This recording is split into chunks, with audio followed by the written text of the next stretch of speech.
Hello guys, good morning. এখন থেকে 4:50, এখন বেরলাম হাঁটতে। হ্যালো গাইজ, দেখো আমরা হাঁটতে বেরিয়েছি, কিন্তু আকাশে এখানে চাঁদ আছে। তো গাইজ 4:50 বেরিয়েছিলাম, এখন বাজে 5:50। এই মাত্র সূর্য উঠলো, হেঁটে চলে আসলাম। এই যে Tucci, good morning. Good morning. এবার স্কুল কি খাচ্ছ? আম। ভাত খাওনি? না। টিফিন কিনছো?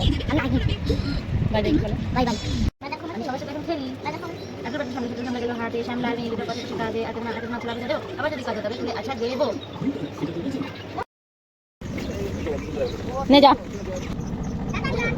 ওঠ ওঠ ওঠ। Hello guys, good afternoon. আজকে প্রচণ্ড গরম, খুবই গরম। আর কাজ অল্প অল্প করলাম।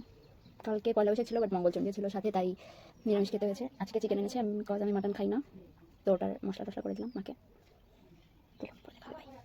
Guys good afternoon. তো স্নান টান কমপ্লিট, খেতে দেখছি। আমার গুরুদেব চলে আসছে নামাই বাড়ি থেকে। হ্যালো গাইজ, আজকে আমার লেগ পিস আছে। এটা আমার আমার আমি খাবো। হ্যালো গাইজ, ঘুম থেকে উঠে বিকেল হয়ে গেছে। এখন এই দেখো জামা কাপড়গুলো, এগুলো তুলতে হবে, নাহলে বকা খাবো। বিকেলবেলার মনোরম পরিবেশ দেখো। Guys good evening. চলো এখন আমি সন্ধ্যা দেবো, সবাই ঝটপট প্রণাম করে নাও। আমার বিস্কুট আমার আমার আমার আমার এটা আমার। এই এই good evening. Good evening. Hello guys, good evening. এখন ছেলেকে খাইয়ে পড়তে বসাবো, স্কুলের হোমওয়ার্ক দিয়ে সব করিয়ে তারপর রুটি বানাবো। দুপুরে মাংস আছে, সে খালি রুটি করবো আর ভাত করবো। তো চলো আজকের মতো টাটা, বাই বাই, আবার কালকে দেখা হবে।